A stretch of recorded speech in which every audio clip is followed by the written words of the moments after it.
Welcome to the Travel Winds, your gateway to the world of professional travel. Dive into the lives of athletes, entertainers, business leaders, and musicians travel. Dive into the lives of athletes, entertainers, business leaders, and musicians who master the art of traveling for work. Uncover their strategies for balancing life on the road and at home. Today's episode is brought to you by Bazell Watch, the ultimate companion for every traveler. Embrace the journey with the Travel Winds, where every second counts, just like with a Bazell Watch.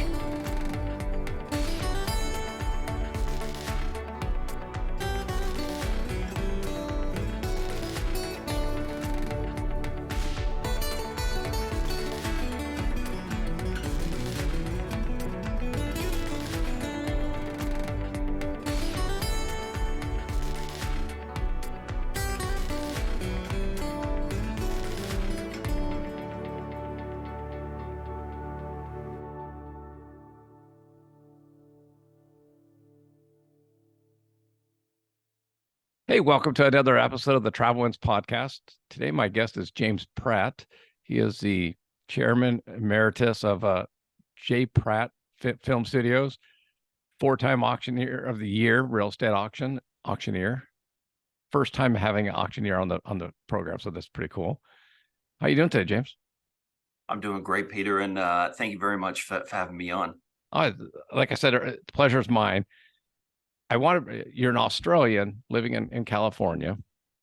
Yep. You're my first guest since I got my first and only sponsorship for the show, which is Bazell, which is an Australian watch company. So it's kind of fortuitous that my first guest is an Australian. I wanted to ask you, have you been to Australia before? No, gosh, no. I'd love to go. If you bring that hat down to Australia, you'd be a big hit. Big hit, almost like blending in, I feel like, with the locals, because the cowboy hat or the Akubra hat in Australia is, it's quite a symbol. It's interesting because, I work in the rodeo industry, and every year we at the rodeo in Vegas coming up, I'm always a lot of Australians and even some New Zealanders come in just for the rodeo. So yeah, I can imagine the sport down there, so it's good.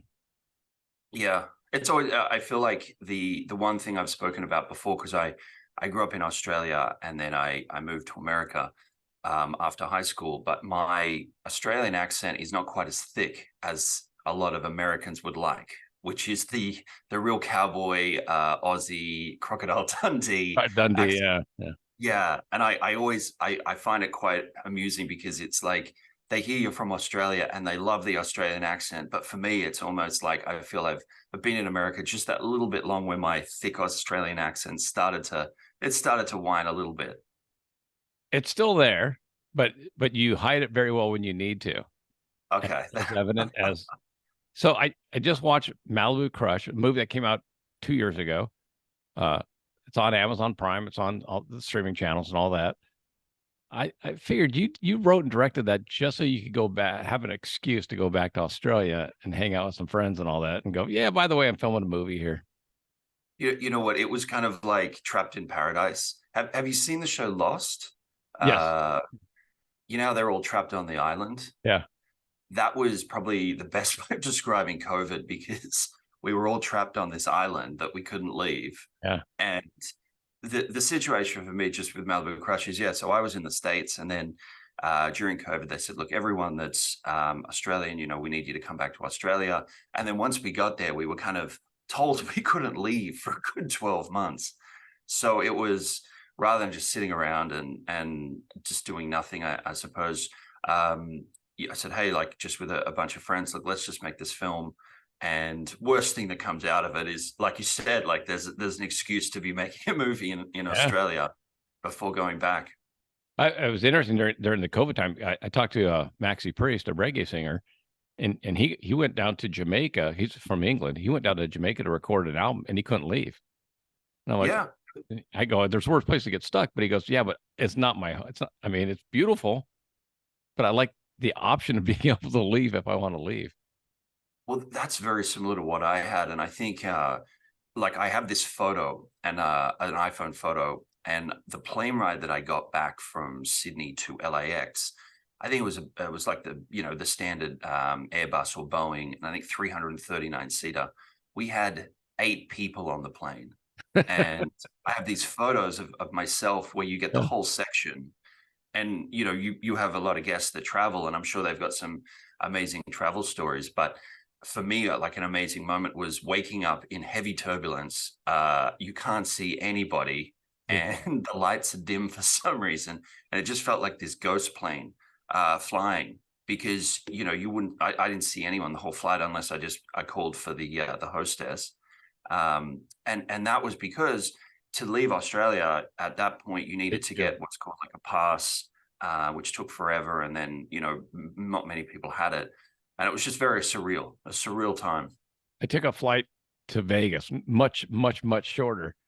And I think it was 4 people, 3 or 4 Yeah. people. And it was just like, oh, this is weird. I just remember going to LAX at the Los Angeles airport. Nobody in the terminal, like nobody at the baggage claim. And I felt like you. I'm like, this is like a scene from a movie. Like there's no. Yeah. It very much felt like one of those movies where there's been an apocalypse and someone's woken up and then suddenly seen the world's moved on. Because I mean, LAX for me can either be your best friend or worst friend with customs. Yeah. And depending what time you get there. But for me, it was the same. It was like literally just no one anywhere, no lines, just in and out. And then the hard part was getting an Uber, because they weren't going to the airport. So well, and then but traffic on the 405 was like, oh, I wish it was like this all the time. Yeah, exactly. So oh, nice. Yeah, so that was an interesting time during COVID, and a fun way making a movie during that time. Okay, just between me and you, was this just your excuse to cast a whole bunch of beautiful women and be like, well, I'll take the pretty blonde one. I get a kiss her at the end. That's cool. That works for me. I can see how it looks like that. I can see how it looks like that. I think it was more just because the movie was kind of set in Australia. If anyone goes there, I'd highly recommend Bondi Beach. It's to kind of put it into perspective, it's very beach-like. It's got a little bit of that Santa Monica, a little bit of that LA feel. Okay. But it's in Sydney, right near the city. It's a very beautiful place. And so casting, there is, I would say there is a lot of very attractive actresses in the cast, but that was more just because trying to set it up to look like that part of Sydney, which is Bondi, which is a very fit, people are very, active, going to the gym. So that was probably the main part, but I can understand how you're looking at that thinking. I'm like, he gets to kiss the pretty girl at the end. Imagine that, the writer director. Yeah. Well, it was a wild ride, because originally I didn't want to direct the film either. It was more like, if we're going to make this film, a couple of people are going to have to wear a couple of different hats. Yeah. Just because trying to get a director at that time was really tricky, because I mean, going back to COVID, a lot of people were like, hey, I've got a family. I don't want to be in a film set every day. Right. Or they were, I'm during COVID, and my situation's changed with work, where I want to hold on, like I can't take time off work to do something different. Yeah, I gotcha. The best line in the movie is probably that last line. You're gonna get strip searched. I didn't bring Yeah. Well, someone said to me, the best acting I've ever seen you, James, is the line when you say that they're sending us back to LA. Because I love America, I love Los Angeles, so it's like my eyes light up usually. But the best acting is, you have to look depressed that you have to leave for LA tonight. So, but yeah, thanks very much for the compliments. It was a fun ride, and as long as it gets some laughs, that's all that sort of mattered. I understand. Here's the interesting thing for me. You started working on that movie 3 years ago. Around that, yeah. And you're working on multiple projects since. You got all that, but like it's like I've talked to a couple of directors, and they're like, they're 2 movies out, and I'm talking about a movie ago. So, right. It's kind of interesting. So it's often kind of the if you think of like a plane schedule, that's kind of like how a studio works a little bit, like a film studio, where like, hey, we've got this movie that comes out at cinemas in Christmas. This one comes out at Thanksgiving. And so everything kind of gets made for a release date. Right. So that's kind of like the great thing about making movies is often, you make one bad movie, but then you have two good movies after that. They're going to come at a certain point to hide the bad movie, or until the audience kind of resonates with it. Yeah. But it works off that, because I think a lot of people think, oh, people make a movie and it's, they can live on it for 4 years and then suddenly release it. It's if someone's putting up money, whether it's the studio or investor, they want to see their money back at a certain point, Yeah. at a cutoff date. So Sooner the better. Yeah. yeah, exactly. The sooner the better. Yeah. So you do the auction. You're still doing the real estate auction? Yeah. So, I mean, again, like that was really what I developed right before I came to the States. Yeah. In Australia, the real estate auctions. Again, I've sort of like taken my foot off a little bit to have other people sort of step in and do more of the heavy lifting. Gotcha. But I've still definitely got my arm in there in the real estate auctions. Is that only in Australia, or is that here as well?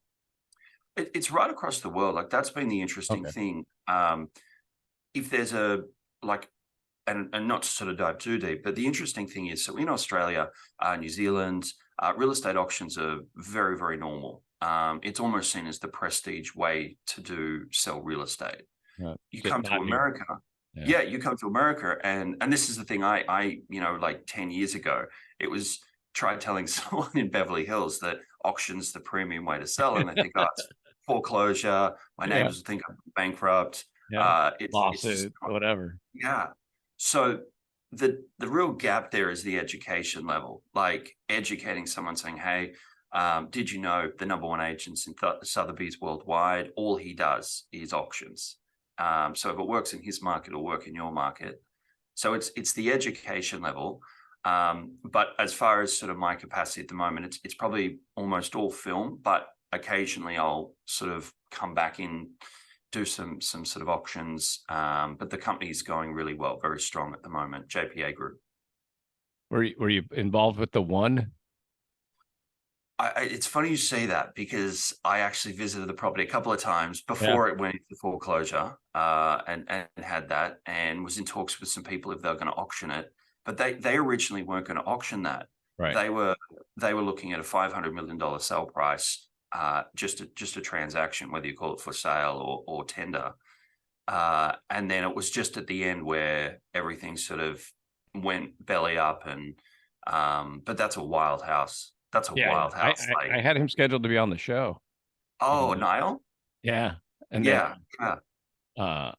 Right when the lawsuits and all that were starting, he's like, I can't do it. I'm like, all right, I get it. The funny thing is Jennifer Aniston's house is kind of next door. Well, not kind of, it is next door. And if you take an aerial view, her house looks like a little pool house. Yeah. Compared to the size of this like monster house. And her house is really big. Yeah, I'm going to say it's huge. Well, that house is redonkulously. I mean, it's just unbelievable. Yeah. Like four swimming pools, casino, nightclub. 100,000 plus square feet. But the thing that I will say is I give credit to Niall for actually wanting to make something that people hadn't made, rather than just doing the same. Like a lot of people go, hey, like I'll build a really nice house, throw a really nice party, and we'll film a movie scene there or something, and that gives it some sort of title. He's like, hey, I want to make the biggest house in America. No one can take that away from him. That's what I wanted to talk about, because regardless of how, like your movie, right? It's probably not going to win an Oscar. Probably not. Yeah. Okay. But people are still going to watch Malibu Crush at some point. An actor, an actress, a grip, somebody that's going to go, you know what? I want to be involved in this business, because it's not Brad Pitt's. It's not all Marvel movies. There are still independent movie makers out there making passion, their projects. Right. And you built that. So just like Niall built the one, no one can ever take that away from him. It's true. And I think the other thing too is, if you actually think about, like, someone could have gone to a different spot in America, maybe, Idaho or Indiana or somewhere where you could just buy acres and acres of land, build this monster house and say, hey, I've got the biggest house, but to do it in Bel Air with the building codes and yeah, I mean, he went big to start off with. He went big.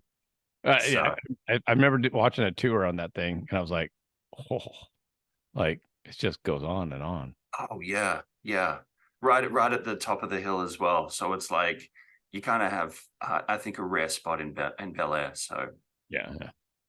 It but does your background in real estate auction, do you kind of look at that kind of stuff now and go, oh, I wish I could be part of that auction? Or I think, to be really honest with you, and just so it makes sense to your audience, sort of grew up in Australia. Straight out of high school, I studied real estate and went to NIDA, which is an acting school. So that's why the two, film and real estate, have always been there.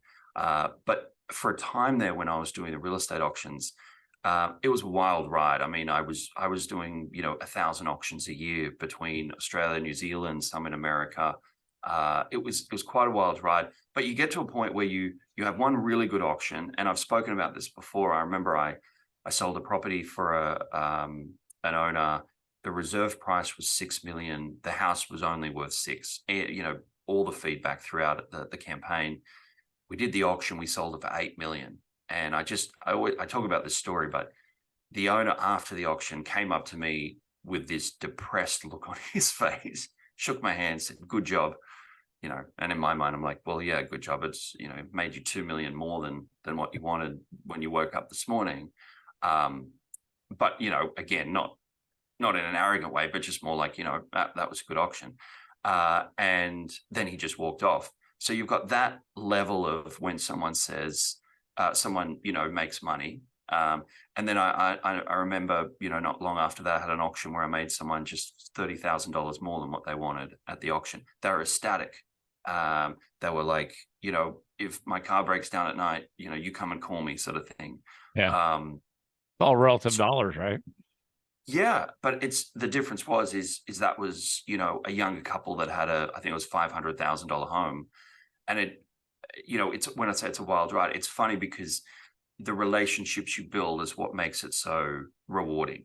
There's been amazing real estate clients, and there's other clients where it's like, you make them millions of dollars and they're depressed, even more depressed before the auction.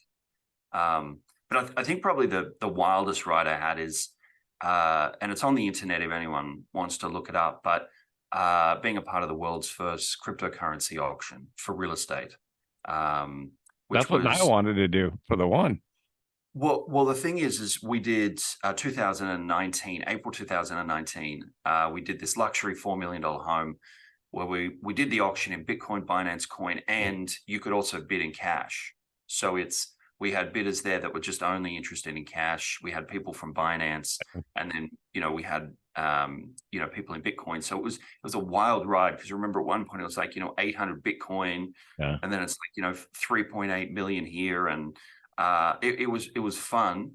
And we had Elon Musk. He'd sort of made some communication beforehand with the auction. We had a whole bunch of William Shatner. He loves cryptocurrency. He'd sort of got involved. It's kind of like a nice melting pot of people in luxury real estate meeting people in the crypto space that were genuine. So that was a wild ride too. But there's some highlights on YouTube of that event as well. I'll have to check that out, because I know that's what Niall wanted to do. That was one of his options to get out of being behind, was turning it into an NFT and doing all that. Well, the market back then was pretty good. Like if you were in crypto. But then after COVID, it was like, people that, all of a sudden it was up to what, like 60, 70,000 or something ridiculous from being around 8,000. So that was Bitcoin. So it's like there was people with money that could buy. They just needed a big tangible. My daughter and son-in-law made NFTs, and they were the artists, like building them. And yeah, they told me what they made, and I was just like, oh. Okay, never mind. Yeah.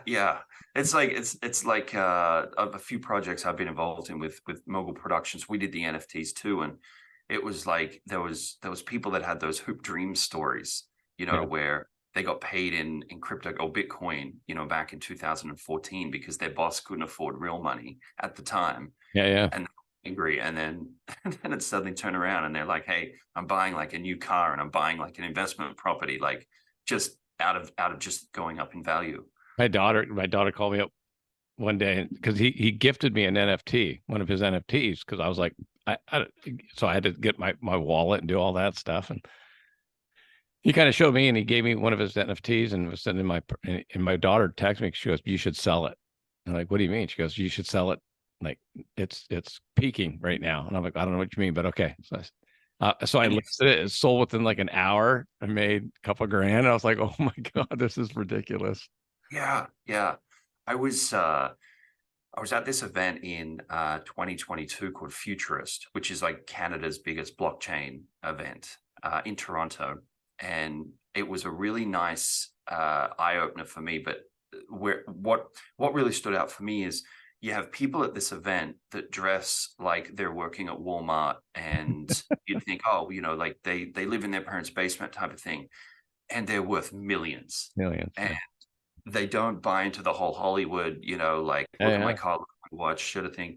They just walk around and you meet these people, and yeah, they've made all this money from NFTs, and like when we're talking about COVID and that market there where, they bought, this much Binance, and then suddenly it's gone up to this price. And I feel like people came into money very quickly in crypto. Hugely. Yeah. They didn't have a chance to develop the ego and suddenly, buy the Ferraris, and well, maybe some of them did, but just Not not. many. It wasn't. Yeah. That was kind of the weird thing. You're right. Because my daughter and son-in-law, you never know what they did. I mean, they're not flashy at all. I mean, But at all. And because I asked him, I said, I go, who's buying this stuff? Like who would spend $8,000 for an 8-bit drawing that you just did in your house? Like, I don't get it.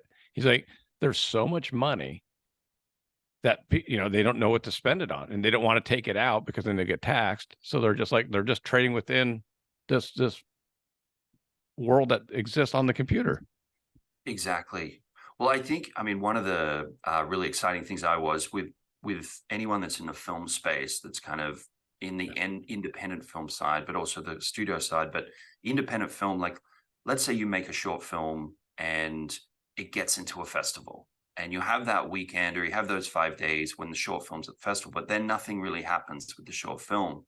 One of the things that I noticed is all of a sudden you can start making money off a short film with NFTs, because you could then put an NFT of the movie's poster Uh, online, and people will buy that even if it's a first-time director, because they'll think, oh, this might be the next Martin it, Scorsese or it, Steven it, Spielberg it or could one of be the at something. guys. Yeah. And there was a guy, I think it was Lackawanna County, Lackawanna, I think was the film, but he made a feature film, and he decided to distribute it as NFTs, like split the film up into just NFTs as his distribution model, which I thought was a genius as well, because Yeah. at that point, the investor's going to get his money back, because it's kind of like divvied up into even amounts, and it doesn't actually take away the IP rights of the actual filmmaker. So he's got more options. So it was Yeah. these little things that were coming up that I thought, are really exciting for the industry. And so, yeah, that's something to look forward to, especially people in the media space, figuring out how an NFT. Well, I'm, we just went to, I live in the Los Angeles area. My next door neighbor's a medic on movie sets. So obviously he didn't work for the last 5 or 6 months, you know, Sure, the strike. yeah, with the strikes, with the writers and the actors. How interesting is it? And yeah, I guess you're deep in it, you know, think the movies industry has completely changed in the last 5 years. You still have the blockbusters, the Marvels and all that, but I mean, even they're streaming 2 weeks after or whatever. It's weird how movies get made now. It's a wild shift, because I mean, the deeper you dive into it, the more clear it becomes. It's this move away from the big screen, like the Yeah. cinema, to the small screen, which is streaming.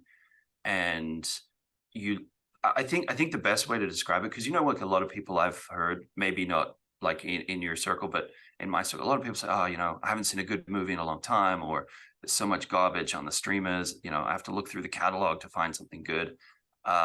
I say And I think, same thing. yeah, yeah, I'm not the only one. I think the big reason for that as well is you have to look at the makeup. Like somebody like Netflix is a content aggregator or facilitator. It's Yeah, not a film studio like Warner Brothers, where Warner Brothers goes out and says, "Hey, I want to make a film that wins Oscars and is filmmaking."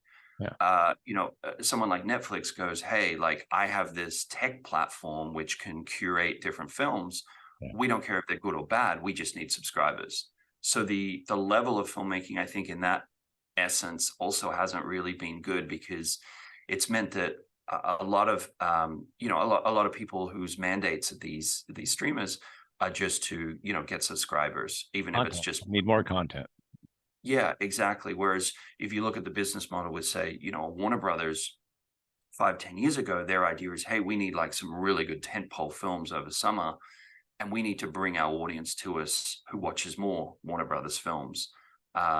So you've got that as well. And then the other thing too is just, I mean, the I suppose the budgets you're looking at. Like if you want to see a movie at the cinema, generally in America, it's made for China. So it's like if it comes out the cinema in America, action and special effects, Mission Impossible, those films, it's been also geared to get a release in China, which has got 14 million movie screens there. So it's Yeah, it's a cash cow. And then there's no middle ground. There's no, Forrest Gump films being made, in that 35, $40 million mark. It's yeah. then $1 to $6 million Netflix films. So there's a big gap in the middle at the moment between movies you'd see at the cinema, blockbusters, to just the lower budget. Like the Top Gun Mavericks and Marvels and Exactly right. Yeah, exactly. So that's sort of the difference. But I got to ask, I mean, any recommendations for films you've seen lately? no. I Besides Malibu Crush. wow, but Crush 2021. Yeah. Yeah, I was just gonna say, like, would The Godfather be made today, and where would that fit? Would they just make it a mini series on Amazon Prime instead of? That is a really good question. That's a really good question. I mean, a film like that, how you hate to say it, like it's too good to make a reboot. Yeah, And you hope that a studio doesn't turn around and make but it. I mean, if somebody wanted to make The Godfather today, like oh man, Scorsese just did The Irishman, and instead of being a movie, it was streaming. So I don't. It's not the same to me. Yeah, I know what you're saying. It'd probably more than likely end up at a streamer first. There'd be a high Yeah, chance of a streamer before it would get onto an actual cinema, which is sad, because movies like that, they should be seen on the cinema first. How it usually works as well, if you make a movie and you want to make as much money back from it, getting a cinema release first is kind of like where the money comes from. So a movie comes out of the cinema, and then it's sort of seen at the first before a streamer can capture it and put it online. So it's like get people to see it at the big screen. Once it's had its run at the big screen, then it gets released on the small screen. So sure. you kind of releasing in that format. What I think you've hit the nail on the head is, I mean, Marvel or big studios, they'll make a movie and then it just gets announced on us, Paramount Plus, Yeah, yeah. and that's the big launch. And some of these movies are shot to be seen on the big screen, but they're not gonna get there. We'll never see it. Yeah, and Yeah. just why go to a movie theater when in 2 weeks it's going to be on Paramount Plus for $4.99? I mean, it's the blockbuster of our era. Oh yeah. Well, I've got a friend of mine, and he's in the acquisitions department at one of the streamers, and he always tells me some great stories. But that whole, during COVID lockdown, Yeah, telling people not to do anything, it was the perfect storm to kind of transition people that were kind of like still not really, into streaming as much as going to the cinema. Because once you've done it once or twice, just watching something the first time there, yeah, people are creatures of habit. All of a sudden they keep doing it. And yeah, I mean, you hear the thing where it's like, why do I want to drag my kids through traffic, the 405, line up, have to pay like $50 for, like a family set of tickets, when I could just sit there in my home. and people get lazy, I think too, like, realizing, I'll just stream it when it comes out. Yeah, see, I agree with you, James. It's perfect because I have a pretty big TV in my house that's 4K, HD and all that. So it's crisper than anything I've used to ever own in my life, you know. So, well, I have a big screen TV. I don't have to go sit in Yeah. the movie theater. I have to pay $6 for a Coke and $8 for a popcorn, and No, that's exactly the sort of dialogue I've heard, like he's been telling me as well, because people have upgraded, during COVID as well. That's the thing, they upgraded their home cinema packages yeah. to cater for just being in lockdown. So you're absolutely, you're spot on. I mean, you can watch that anytime you like, and the $6 Coke, you could, order Uber Eats and you're fine. So let me ask you this question: as a filmmaker, where does that put you? It's a time of opportunity. Like, anyone who's in the film space right now is probably going to be, you've just had the writers' strike and the actors' strike. It's Yeah. finally over. Everyone's going to be at different spaces, but I think the best way to look at it is it's a time of opportunity, because the one good thing about the streaming platforms is it's meant that there's a wide open space if you want to make your own content and have it actually distributed to, millions of people Yeah. through Paramount Plus, Netflix, which wasn't there before. The cost of films as well, to make films, is just dropping, with technology. I mean, even the AI sort of changes that are coming in, Adobe Firefly, for example. I mean, it's getting to the point where you can shoot a really good film for under 100,000 and get it onto a streaming platform, which will get in front of millions of eyeballs, which wasn't there before. Like before, if you wanted to make a movie 10 years ago, probably $1 million is the minimum budget. You'd have to go through a studio, The and you'd second then have unit, getting red cameras, the grip. exactly, yeah. Yeah. So, I mean, an exciting time is probably the best way to put it, if you're prepared to do the work. But if you're a I agree with film, yeah, if you're a film fanatic, and I tend to be a little bit this side as well, you love those old school movies like Dances with Wolves, you. Yeah. really cherish them when a good film comes out. But would a river runs through it? Would that get made today for theater release? That's a really good question. I'd love to say yes. I think it just depends on the studio, because That's some a phenomenal studios, movie on the big screen. yeah. Well, I Dances think I with think Wolves, same way. yeah, I think some studios are sticking to a business model of, hey, action, special effects, reboots. Um, let's make as much money as we can, and let's look at international markets. Other studios would look at that film, or that script, and go, yeah, like this is genius, and let's get a really good director who makes it just, well, let's say it hadn't been made before, it was a script. Let's get a really good director to basically, make this pop. So I think, yeah, depending on the studio, but it may be harder now, or it would be harder now than before. That's what I think. Yeah. Have you ever seen the YouTube show Hot Ones? I don't think so. But Sean Evans, What's he gets celebrities. Now they're real celebrities. But when he started, so he has graduated hot heat on Buffalo hot wings. And so the celebrity and he eat them at the same time. I know the show you're talking about. Yeah, I didn't know the name of it. I have seen some clips of that. Yes, So yes. I met Sean 4 years ago, but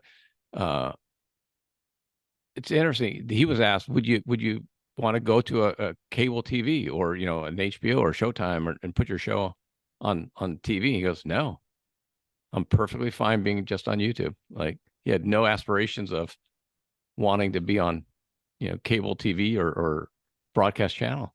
He was Did happy did to he be on YouTube. did he share any more? Like, he's comfortable with the format He's at he he YouTube? he likes the idea that he can do his show however he wants to do his show. Kind of like my Right, podcast, right? right. It's like I can have James Pratt on today, and I can have a singer from the Spinners on tomorrow, and XYZ the next day. And there's no studio telling him, hey, maybe you shouldn't talk to this guy or that guy, or he Yeah, gets to do whatever he wants and ask the questions he wants. and I think that's the exciting part, isn't it? Where you've Yeah, got like a platform like YouTube, which once you start building an audience, you can take that audience, let's just yeah, say, with the format you want to show them.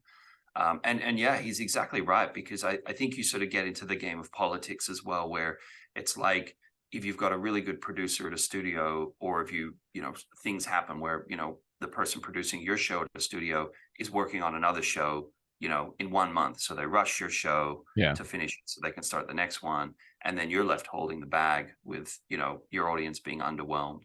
So things like that, if you can take back the control, I think is fantastic. Well, that's kind of like I don't know exactly how old you are. I'm in my 50s. So The Love Boat was a TV show, and it was an Aaron Spelling show. So right? Right. So I know the show. Yeah. he ended up getting all of his stars from all these other shows put onto The Love Boat, because you're like, oh, there's the Happy Days cast, and not being the Happy Days cast, but it was all Right. kind of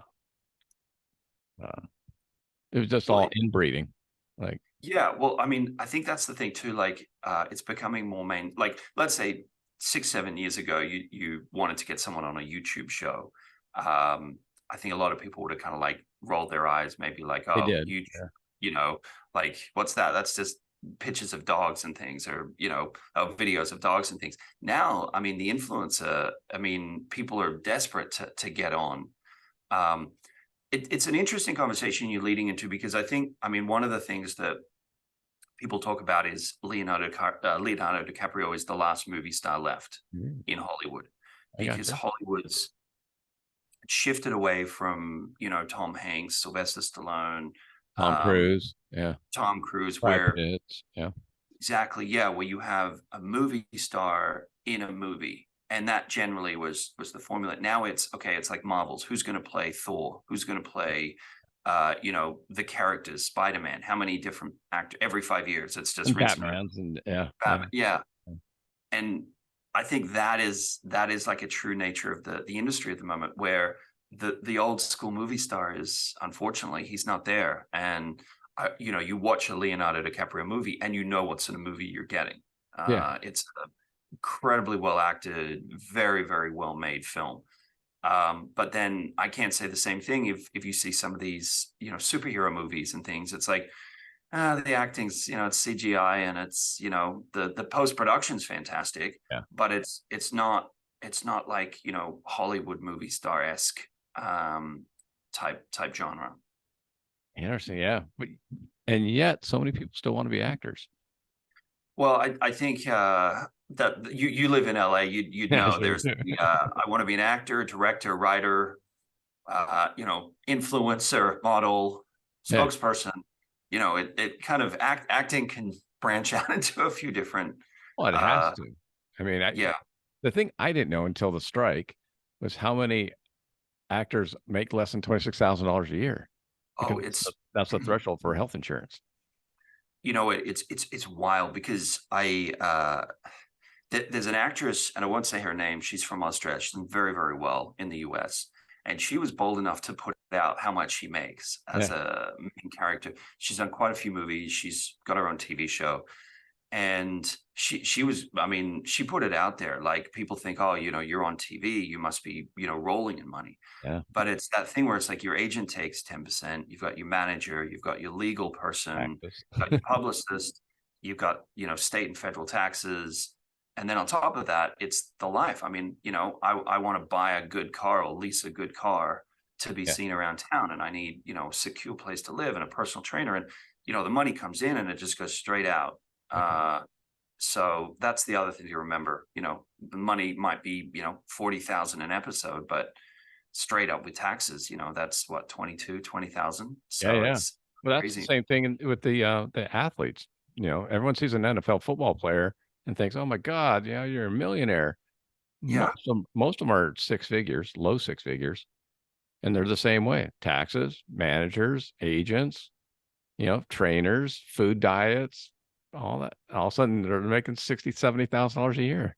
It's unbelievable, isn't it? Yeah. I mean, taking a look into, or like a deep dive into that sort of breakdown, it's a far cry from when you see the headline, Yeah. so and so signs, 12 8-figure deal, and all of a sudden it's not 8 figures. Exactly. It's a little six figure, which is still phenomenal, but yeah, it's not eight. Exactly. Yeah. Yeah.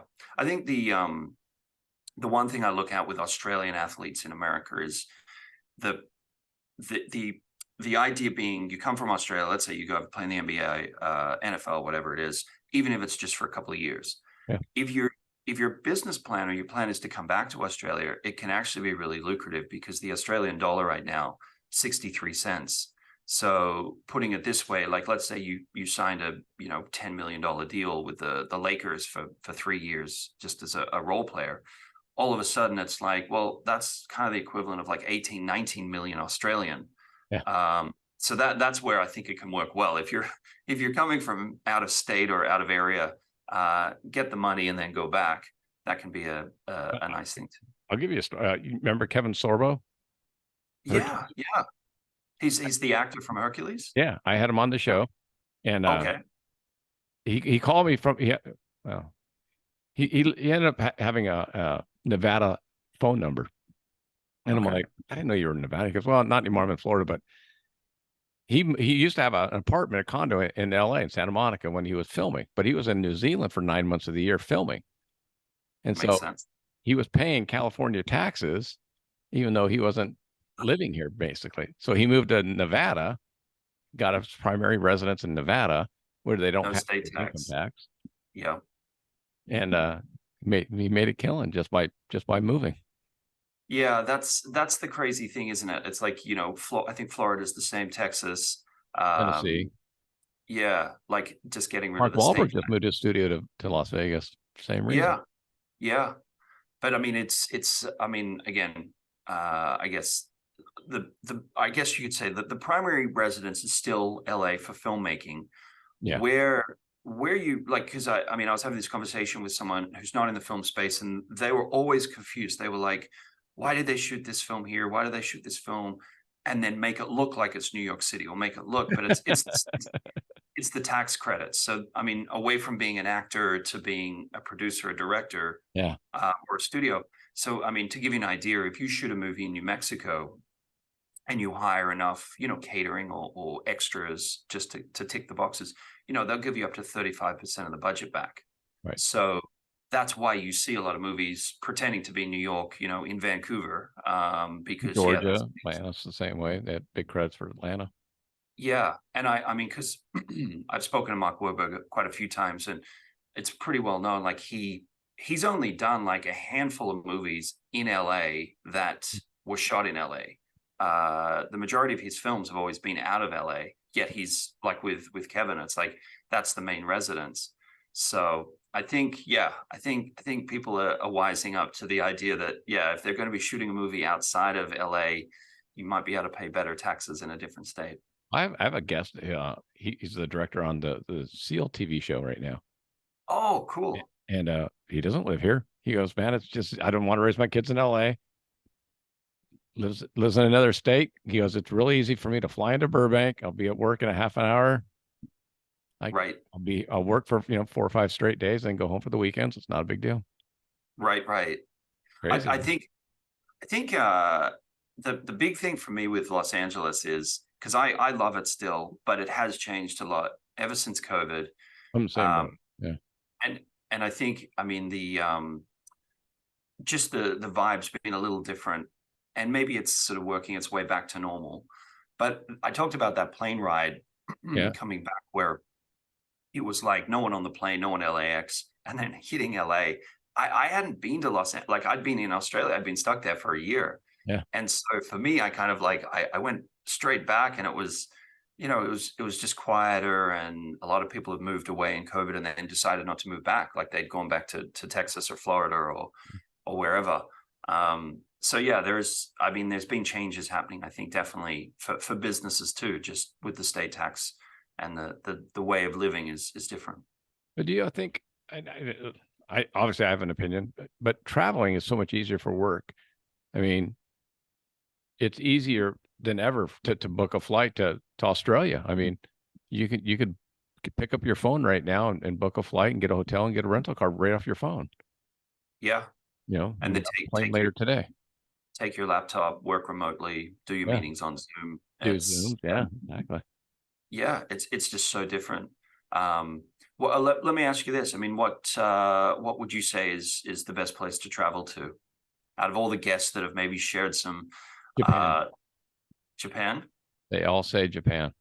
I've had Right. I've had some people say like Russia was just for the experience of saying, before what's going on now, but Japan.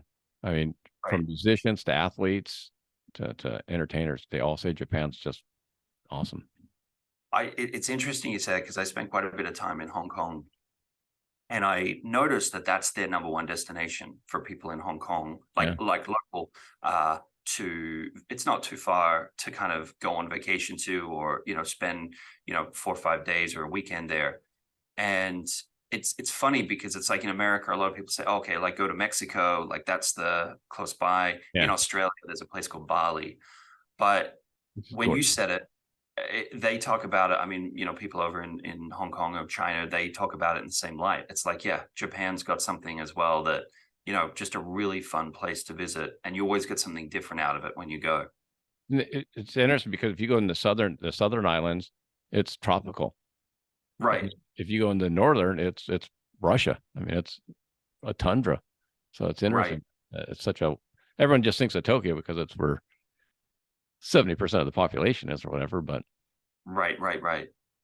yeah, Well, I think, okay. yeah, I was going to say, anytime you get to go to somewhere they speak a different language, I always feel you learn far more than hypothetically, let's say I was in Australia and I went to, London or New Zealand or somewhere where Yeah. it's not too much of a transition. So, I mean, anytime, new culture, new language, that's the self-growth right there. I think my number one viewed episode this year is Johnny Daigo Yamashita, who is, if you ever heard of a band called 5 Seconds of Summer, Yeah. Yeah. right? So they did a video called Young Blood.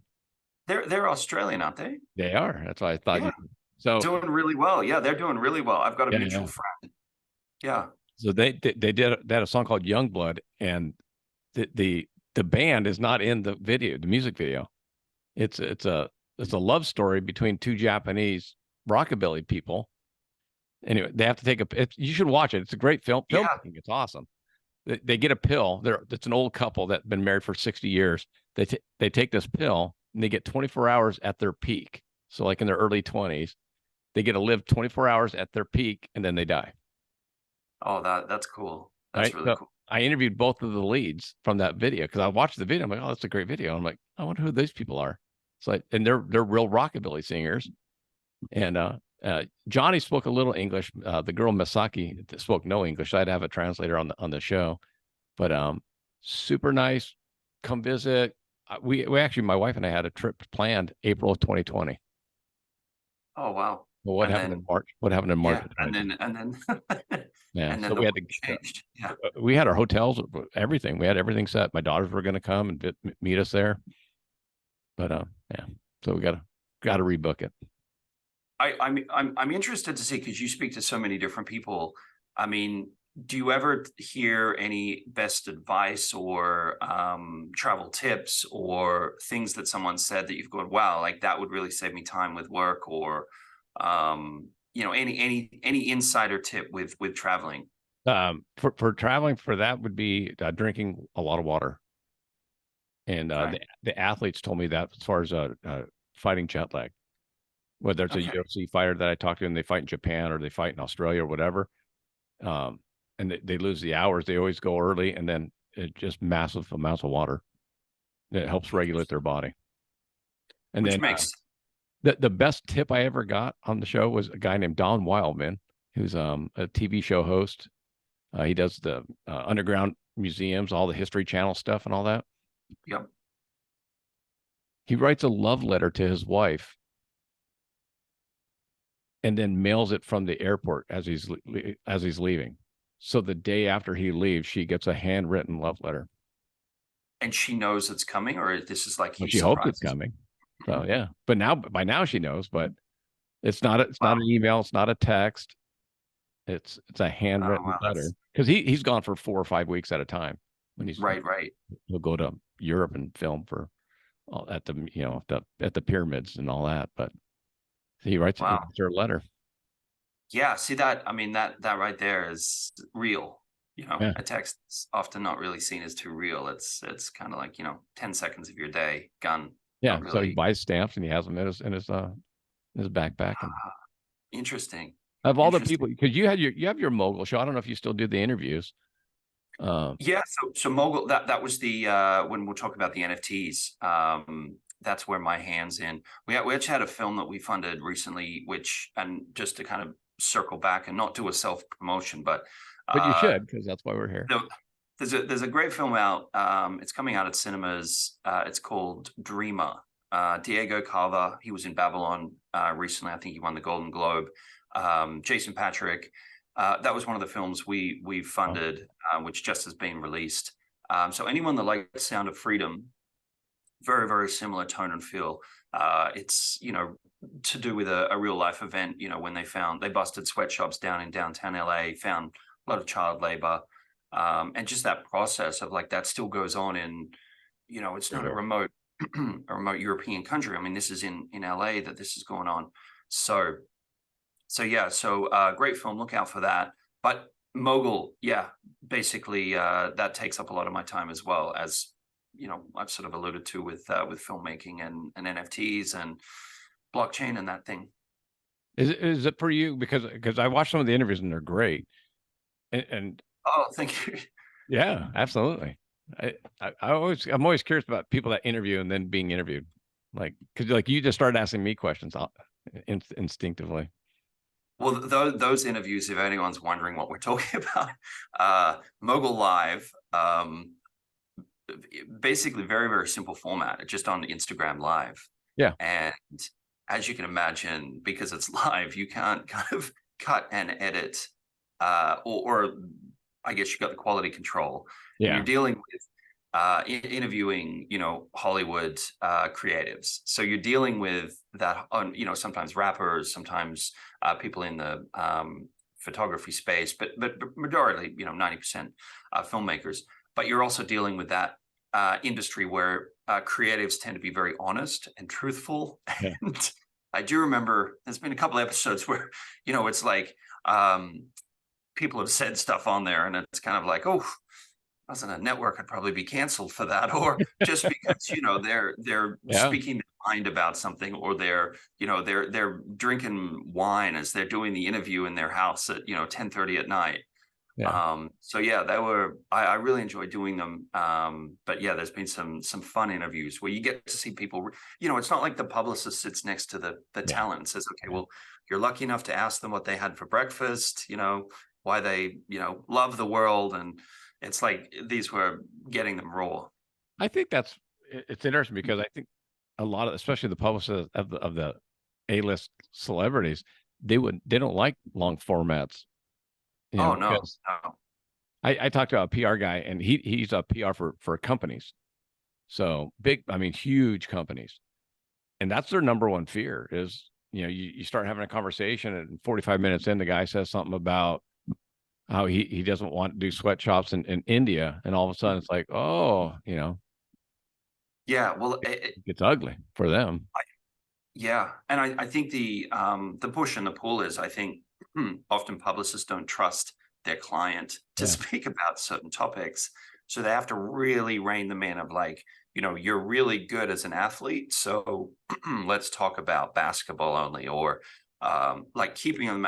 But the individual is like, no, like I'm more than just one sandbox, or I don't want to continually talk about one thing. So I think that's the push and the pull, especially in today's society, because notice that so many people have access, like, you were saying, to just do their own media, like on YouTube, if they wanted to do their own podcast.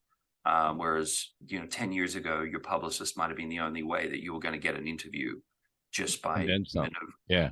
It's interesting talking to the old school publicists because they're still that same way. Right. I can imagine. Yeah, they are. And you're like, okay, I'll give because you. They want all the questions written down, and you're like, really? Like, okay. Well, I think that's one of the great things about a podcast, though, isn't it? Because you get to, or a long format is you get to go into that person's personality a lot more, and actually hear them speak. But if it's pre-written questions and everything's kind of been pre-formulated, it almost is like a script. Some of the especially the more famous people that have done Emmett Smith, he's done thousands of episodes or interviews. Once you get out of that 5-10 minute window and you start talking to the real person, then it becomes fun for me. Oh yeah. Because exactly, the walls go down and things are a lot more genuine. If only people in Hollywood were like that all the time, where the walls were down. Well, I always tell people, because I get asked all, just living here and then working in the rodeo industry in the Western, and they're like, "Oh, so who have you met? What are they really like?" And I'm like, I go, celebrities are no different. They have bad days. Like I run into some people and you're just like, "Oh, he looks like he's having a shitty day." Like I'm gonna leave that guy alone right now. Right. But then other times that they kind of look at you and you go, "Okay, I'll go say hi, whatever." But there's times like I met Gary Busey at the Comedy Store. Was this Gary Busey kind of like Under Siege days, Point Break No, days? this was recently. Oh, right. He was just sitting out front by himself, and all the people that were with him left. And I'm like, I'm gonna go say hi. I mean, Buddy Holly story was my favorite movie as a kid in the '70s, and I was just like, and then the Under Siege and Speed or Point Break. It was like he didn't know where he was. he looked shocked that someone was saying hi to him. And I'm like, "You're Gary Busey." Yeah, his acting was legendary. I mean, Point Break, the original Catherine Bigelow, that film to me was like one of the best films I've ever seen, still to this day. But I think he had the motorcycle injury, which was where it also turned. Hit his head. But well, I don't have something like that. I think the best one I had is I was hiking Runyon Canyon at about 6:30 in the morning a couple of years ago. Came down, and LeBron James was in a convertible. It was kind of like a Rolls Royce, like a real custom car you never see. Yeah, blaring this rap music and right down the front, out the front of this apartment. So that, very different. Hard to say hello when the music's really loud. And he does that on purpose, I'm sure. Yeah, and it's kind of like I was the only person there because it was so early in the morning, coming back down from the north entrance. But yeah, that's LA for you. Yeah. Well, my youngest daughter worked for some very famous celebrities as a personal assistant, and ran into everybody, just everybody you can imagine. And so it was right. It's the same way. It's like sometimes they're in good moods and sometimes they're not. Yeah. If people go to the dentist and they don't feel good about coming back, I think the one thing I've always really kind of like stuck to is if you have people that grow up in LA and they're used to it, and then you have other people like like myself, like coming from Australia, and there's a certain picture painted of Los Angeles through the media, like Beverly Hills 90210 and Entourage and this whole like, and I always like kind of remember the first time I landed in Los Angeles, and again, I was very like naive and young and green, and I had this idea that it was like, oh, it's kind of like Beverly Hills Cop, and it's like, and you find out very fast that you have Beverly Hills and you have like Brentwood and Bel Air, and you have the little triangle nice spots. Yeah. Then very quickly it goes into being just a very competitive city. Like downtown LA is not like downtown New York, or it's a bit more gritty. And so there's that element too where I think, what's your opinion of LA? Coming from LA, from someone who hasn't come from LA, there's the Beverly Hills 90210 side, and then there's also the very gritty and grimy, this is just a rough town side as well. So Sunset Boulevard has everything. Yeah. Sunset Boulevard goes from Pacific Palisades all the way to downtown, and the downtown part of Sunset is not the Beverly Hills part. Yeah, I think the best story I've got, not to bore your audience, but just I'd come from Australia. I was in downtown LA thinking, oh, this is like downtown, like Sydney. And I was at Sphere 73 or Sphere 73. It's the highest rooftop bar on top of the Intercontinental. And all of a sudden, all these helicopters are like circling at the top of the And there was other people there at the time that were from out of state. And I heard one lady say, it was a very Southern accent. She's like, yo, I think it's like a tour guide. And this is at night. And there was probably, 6 to 8 helicopters going around. I come back down about like 20 minutes later to get my Uber. My Uber's taking forever. And it finally arrives. And he's like, I'm sorry about that. There's been like a shootout between a gang and the police. 4 people have been killed. Yeah. It's going to be a long ride to get out of downtown. He said it so calmly. He was That's the other like, day. oh, like he was more worried that I give him a bad rating because it was going to be like just sitting in traffic to Yeah. get out of there. And you find out very fast that that's like, it's sad that it's not nice, but at the same time, it's like, that's the reality. Like it's not all Beverly Hills 90210. And no, they weren't tour guide helicopters. They were news helicopters. So Yeah. doing like live feeds. Yeah. So that was my introduction to downtown LA. I always tell people that you mentioned 90210, and I go, that's Torrance High School. It's like 4 miles from my house. I go, you want to go look at it? What? No, Beverly Hills High is not. That's not West Beverly High. It's Torrance High. Right. Yeah. They're like, No, no. It's a great place, LA, but yeah, it's a working town. It's Yeah. Well, have you ever been to Raleigh Studios in Manhattan Beach? Yeah, I have actually.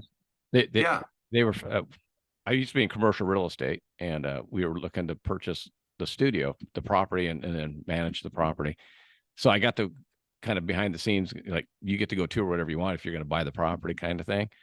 And, right. They were filming CSI Miami there, and I'm like, it's like all the backdrops were Miami, but like inside it was all. I'm like, oh, you're in Manhattan Beach. How much did they want for that? A lot. At the time? A lot. Because I thought they had another studio up in Hollywood as well, like maybe a sister studio. And they had one. Raleigh was also on, I think off Sunset or Hollywood Boulevard. That's the one I'm thinking of. Yeah. So that was a much smaller. Yeah. Right. So, but yeah, small world, but it's a fun city. So what projects do you have coming up? What do we need to be looking out for? Looking out for. So I'm just so there's a TV show called Stuck in Society that was put on ice during the strike, which now that the strike is over, look out for that coming back in 2024.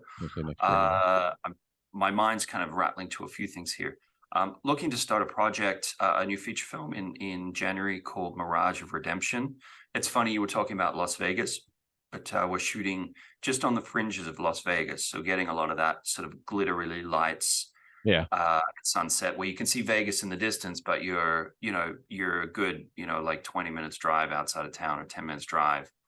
So that's called Mirage of Reflection. That's a sort of a coming of age feature film. Good. And there's another film, which now that the strike is over, which was geared up to be shooting this year, but because of the strike, it got put on ice as well. Look out for Descending Skies, which is a UFO alien thriller, which is shot Lake Los Angeles and Los Angeles at Lake Los Angeles. Look out for mysterious activity out in a remote town on the fringes of Los Angeles, and a detective that is desperate to solve more than just the case, but looking into something more mysterious. So it's a good thing I spoke to you now. Yeah, I was going to say, and not comedies, unlike Malibu Crush. Yeah, these are not comedies, in case someone's thinking, oh, that's already comedy. Yeah. No, but I mean, you're right. I mean, my medic guy, he was just telling me, like, they're all lined up to getting ready. Yeah. Well, it's been that year where I think a lot of people just almost have written the year off, like between now and Christmas, but starting, hitting January really hard to sort of catch up and have everything in place to be able to shoot.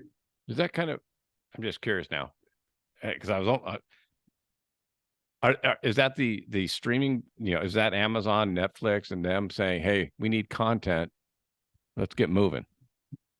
Yeah, I think it's kind of everybody. It's from the. I mean, obviously the actors and everybody wanted to get back to work because that's how they get paid. Yeah, and it's also the studio, because keep in mind they've got a lot of hit TV shows that were hit TV shows, like coming into 2023, like Tulsa King, for example, on Paramount Plus, and they want to keep that audience kind of interested in the show. Like if they kind of prolong shooting season 2 or into You season move on 3. to something else. Exactly right. Yeah. And that show brings in the ad revenue, which brings in, so it's kind of like a lot of studios going, hey, we want to take care of our number one clients, which is the big shows or the big movies, as soon as possible. Did it surprise you with Yellowstone? I wasn't surprised because Sheridan's work is always, Sicario. He's a really good. As far as it getting shut down, and Costner and all that. I mean, I thought they would milk that till the end of history. Yeah. Oh, you mean like ending the series ending? Yeah, a little bit, because I think, and I can only sort of speak with my own personal opinion, but I think Paramount would have thrown everything at them to keep it going. Meaning, like almost like you write down on a piece of paper what will keep you happy, and we'll do that, which rarely happens in the industry to get to that level. So I was a little surprised they couldn't all come to an agreement. But I thought it's such a good show. So it's like, I mean, it's a shame because it's not like they were running so far out of ideas that it was, season 14 and what do we do? They did the prequel with 1883, which, I mean, for my industry, I can only tell you, it jump-started our industry. The Western apparel industry, cowboy boots became cool, jean jackets and cowboy hats, and it really helped our entire industry. Well, let me ask you this: from your industry, did they do a realistic portrayal of, like, for example, Yellowstone or 1883? Like, from your opinion, how did you rate the the authenticity of how they portrayed, the characters? Obviously, as you can imagine, they're a lot cleaner on the TV show than they are in real life. Sure. You're working out in dust and dirt, and it is what it is. But no, it was great. And Yellowstone came out with their own apparel line. Like somebody went to Sheridan and said, "Hey, can I make clothing called Yellowstone?" And they did. There's button-down shirts and jeans and T-shirts and ball caps. So that's very. The one thing I thought they did really well with Yellowstone, and this is, again, you can say you're off, you're crazy, James. But I thought they kind of pulled away from that, like it's cowboys and Indians or good guys and bad guys, very kind of like on the surface. I sort of noticed that, especially the ranch hands on Yellowstone, they make it a little bit more gritty, a little bit more like raw, like, hey, it's not this romantic life where you ride horses all day. It's, because I spent time in the outback in Australia, and my experience, with, people that live on farms and things, it's a tough life.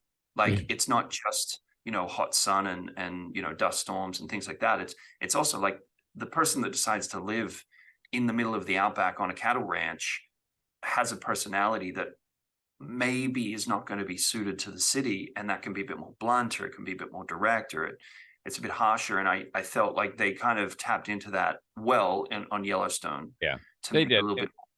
I mean, my daughter's high school had 2,900 people, just the high school.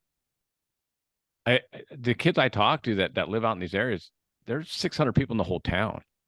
Right.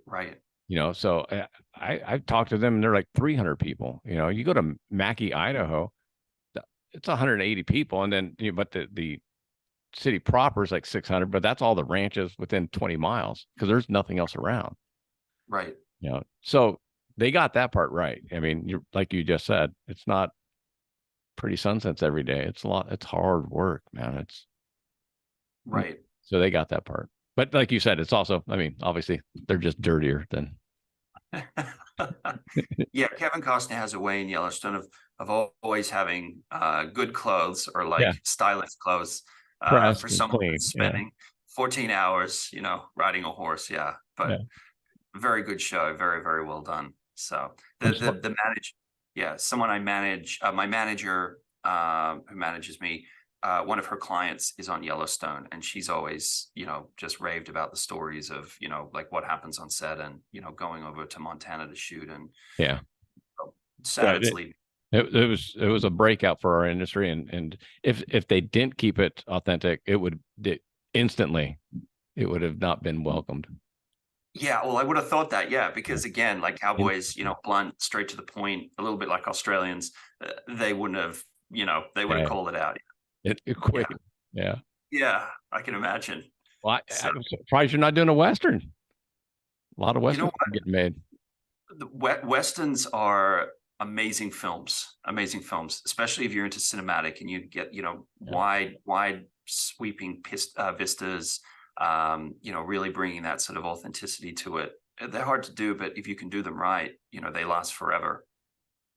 So maybe it's a maybe for you. Yeah, I was gonna say I'd give my left arm to do a Dances with Wolves type film. Or Silverado. There were a lot of good like Westerns that kept up. Yeah, Wyatt Earp and some of the other ones back in the day.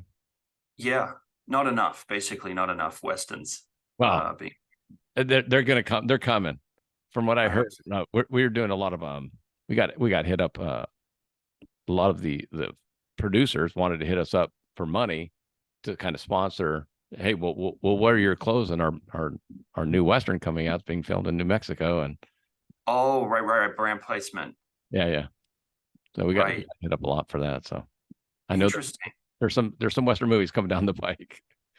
Well, I'll have to keep an eye out because, yeah, love a good Western. There you go. Well, thank you so much for your time, man. I don't want to. I feel like we could talk for a while. It's a good conversation. Peter, I really appreciate you having me on the show. And like anything I can do to sort of help the show, let me know because, yeah, Appreciate it. I really enjoy it. And you've had some great guests on there. So it means a lot you had me on. Yeah, you're just another one of the great guests now. I hope so. Thank you very much. Thanks, James. Talk to you soon. Bye. All right. Talk to you soon. Bye-bye. Bye.